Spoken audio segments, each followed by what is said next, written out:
One stop service বা এক ছাতার নিচে বেগম খালেদা জিয়ার চিকিৎসার সিদ্ধান্ত নিয়েছেন লন্ডন ক্লিনিকের চিকিৎসকরা। এখন তার পরীক্ষার রিপোর্ট পর্যবেক্ষণ চলছে। 2-1 দিনের মধ্যে আরও কিছু পরীক্ষা করানো হবে। বিএনপি চেয়ারপারসনের ব্যক্তিগত চিকিৎসক লন্ডনে গণমাধ্যমের কাছে এসব তথ্য জানিয়েছেন।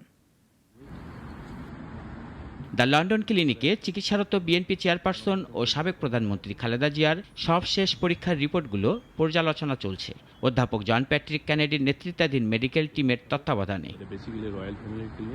লন্ডনে খালেদা জিয়ার সফরসঙ্গী তার ব্যক্তিগত চিকিৎসক স্থানীয় গণমাধ্যমকে জানিয়েছেন তাকে আরও 2 জন ডাক্তার দেখার কথা রয়েছে। এর বাইরেও যুক্তরাষ্ট্রের জন হপকিন্স হসপিটালের মেডিকেল বোর্ডের সদস্যরাও চিকিৎসকদের সভায় অংশ নেন।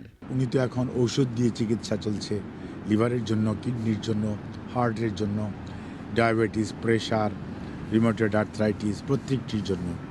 এর বাইরেও আরও যদি কোনো চিকিৎসা করা যায় সেজন্যই আমরা জন হপকিন্সের মেডিকেল টিমের সদস্যরাও এখানে অংশগ্রহণ করেছিল, যাতে আমরা এটাকে একটা আপনার এক ছাদের নিচে চিকিৎসা যেটা বলে ওয়ান আমব্রেলা নিচে ওয়ান স্টপ সার্ভিসের মতো সেটা করার ব্যাপারে ওনারা উদ্যোগ গ্রহণ করেছেন। আগামী 2-3 দিন পরে আবার মেডিকেল বোর্ডের এক্সটেন্ডেড মেম্বার যারা আছেন লন্ডনের এবং লন্ডনের বাইরের, তারা এই ব্যাপারে মতামত দেবেন। পরবর্তীতে সেই অনুযায়ী খালেদা জিয়ার চিকিৎসা চলবে বলেও জানান তার ব্যক্তিগত চিকিৎসক। ওনার এই বয়সের কথা বিবেচনা রেখে ওনার জন্য যেটা সবচেয়ে মঙ্গলজনক হবে সেই ধরনের চিকিৎসা পদ্ধতি ওনারা অনুসরণ করবে বলে আমরাও আশা করি, এবং ওনারা সেই ধরনের চিন্তা করছে।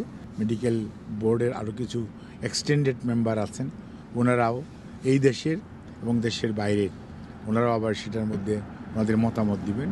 পরবর্তীতে সেই অনুযায়ী ইনশাল্লাহ ওনার চিকিৎসা চলবে।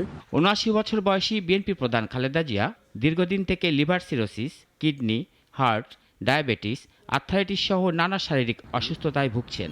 ৮ জানুয়ারি যুক্তরাজ্যে পৌঁছানোর পর বেগম জিয়াকে সরাসরি দ্য লন্ডন ক্লিনিকে ভর্তি করা হয়।